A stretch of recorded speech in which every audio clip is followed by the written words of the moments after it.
Good afternoon, everyone. My name is Kevin Winker. I'm the Director of Investigative Operations for the Iowa Department of Public Safety. And the reason we're here this afternoon is just to try and bring everyone up to speed with some of the details of the investigative response that we've had in the search for Mollie Tibbetts and some of the other things going on. With me today are Sheriff Tom Kriegel from the Poweshiek County Sheriff's Office and Special Agent in Charge Randy Theise from the Omaha Division FBI Office. I would like to start by just making a brief comment, and then I will ask the sheriff to come up here. Our hearts go out to the Tibbetts family and the Brooklyn community. Not knowing what has happened to a loved one who has gone missing is a terrible experience, and every day without them is more painful. We have appreciated their cooperation during a very difficult time and have assured them our primary focus is in finding Mollie. So at this time I would ask Sheriff Kriegel to come up and read a statement that we prepared. Hello everybody, thanks for coming today. On July 19th, 2018, 20-year-old Mollie Tibbetts of Brooklyn, Iowa was reported missing by her family. She was last seen on July 18th at approximately 7:30 p.m. while running the city streets of Brooklyn. Her last known articles of clothing are believed to be dark-colored running shorts, a pink sports top, and running shoes, color unknown.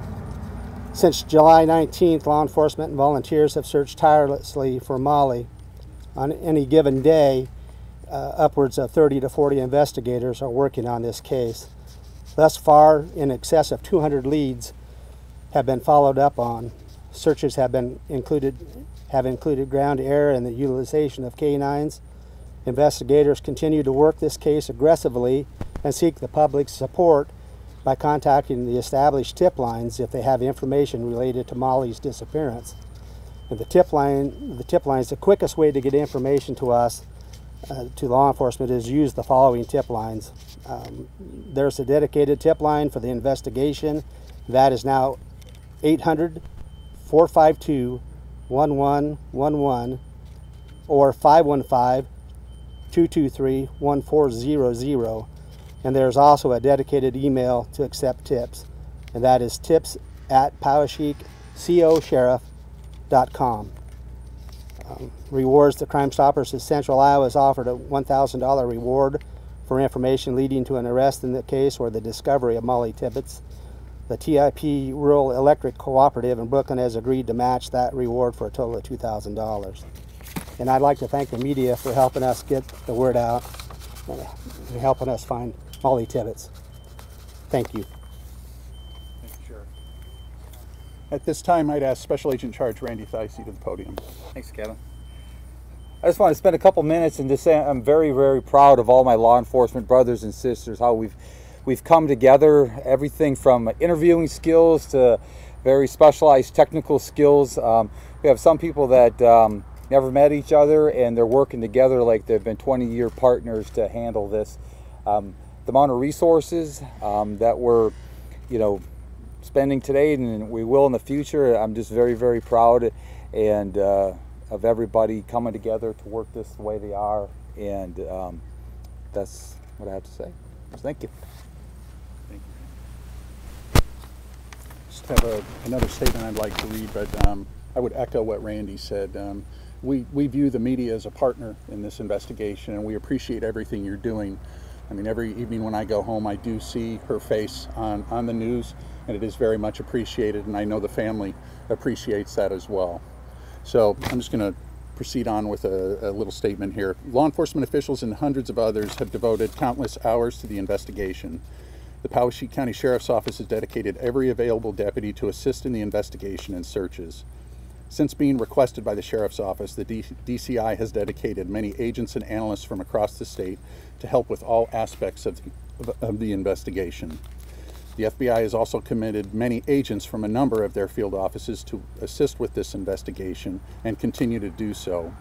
More than a dozen local agencies have also volunteered their time and talent to assist with this investigation, which include fire and EMS responders as well as members of the community. I will say that the investigators are not wanting for food or drink. There has been a constant outpouring by the community to make sure that our investigators are well fed and well hydrated which allows them to focus on their priority, which is to find Mollie. As leads continue to come in, they are constantly evaluated, prioritized, and followed up on. Missing person cases can be some of the most difficult and demanding investigations. We've appreciated the assistance from many local, state, and federal agencies, along with the assistance from the public that have provided every resource they can. To date, we have provided every investigative resource that the investigative team has asked for. We are not giving up on any possible leads and hope that we can find Mollie Tibbetts soon. We understand that people want to know details about the investigation. However, we do not plan to provide findings or conclusions of investigative leads to the public at this time.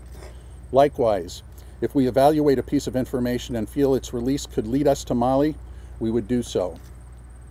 What we do know is Mollie Tibbetts was seen jogging on the evening of July 18th while she was in Brooklyn and dog sitting for her boyfriend. She was reported missing when she did not show up for work on July 19th. Investigators are looking at all possible sources of information provided by people and obtained from technology. We have not identified the reason for Mollie's disappearance and have not ruled out any possibilities at this point. There are media reports regarding details of this investigation that the DCI has not confirmed. The fact that we do not confirm or deny these details is not an indicator of the truth or falsity. There are a few things that we'll ask the public to do, and number one is if they believe that they have information on the whereabouts of Mollie or any information that will lead us to believe why she's disappeared, we want them to use the phone numbers and the email address that the sheriff mentioned a little while ago. We would also ask for their continued support of the Tibbetts family. They are going through a difficult time. We are doing everything that we can to keep them apprised of our investigative efforts, but as you might expect, they are not hearing a lot of the details that the investigative team is working on anyway. But I can assure you, our focus right now is to find Mollie. We need to find Mollie, so that anything that you can do or anybody in the community can do to help us do that, that would be very much appreciated. We plan to conduct another press conference on Friday, August 3rd. Information will be posted on the DPS website regarding the time and location of that press conference. We're hearing from a lot of you in the media, and a lot of you want to talk to us, but we believe it's time to shift in how we're going to address media requests. You can call in and ask for information, but we are trying to keep our investigators focused on the investigation. So we plan to do regular press briefings every few days. So the next one will be Friday. If you have questions, I suggest you bring those to the press conference and we will address them then. At this time, I would open it up for questions, but just keep in mind, I am not in a position today to release any case facts or talk about the investigation. I'm here to talk about our response, the efforts that are being taken to find Mollie, and encourage everybody, if they have information or know somebody that has information, to please share that with the investigative team. Director, Kevin, one of the basic talk about the timeline. Can you talk a little bit about? I know you can't release specifics, but how important is that? Can you say anything about where she was when she was last seen? Well, I can say that we have a timeline that we're confident in, and the investigation involves many aspects. The timeline is very important, obviously, to us. But it's also been very important to us to get to know Mollie and understand what's normal for Mollie, what's not normal for Mollie. I'll hold on a minute.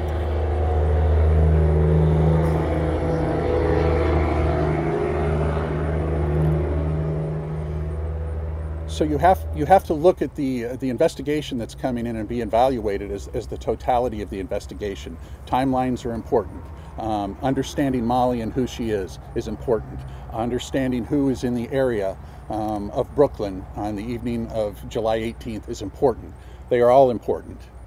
Director, one of the basic facts is where she disappeared from. Some of the family members have indicated that evidence suggests she may have returned home after the run. Do you believe she disappeared on the run or after she returned home? Well, I mean, that's one of those details that I'm not going to discuss today.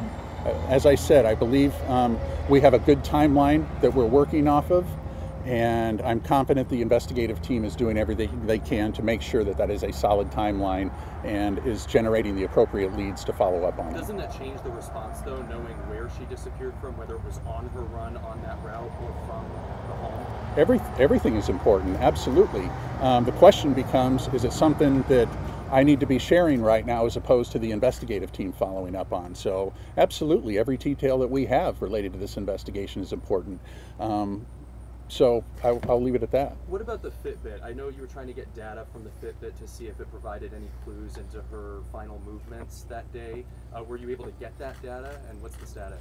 Well, the status is the same as I just talked about. I'm not going to discuss the findings or the conclusions that we have from any testing or anything else that we've done. I can tell you that we are looking at all technology as it relates to Mollie, and we are looking to generate leads based on that technology. We are looking to talk to anybody that's willing to talk to us that has information about Mollie. So we view both of those as critical. Are you willing to go as far to say you suspect an abduction based on the evidence that you have?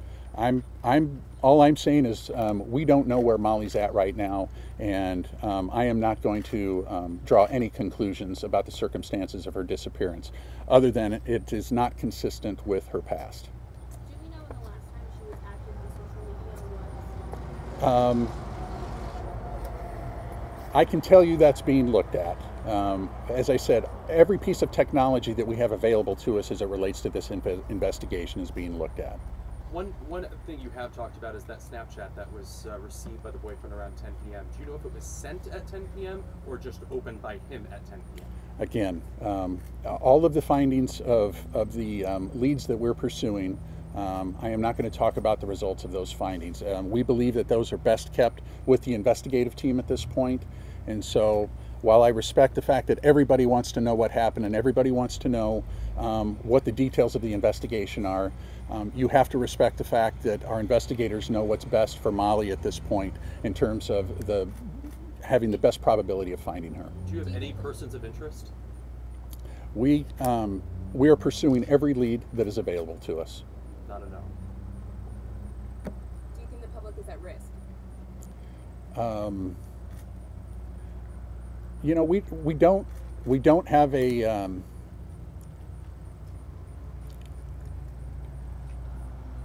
we can't tell you why Mollie's missing, so that's a difficult question to answer.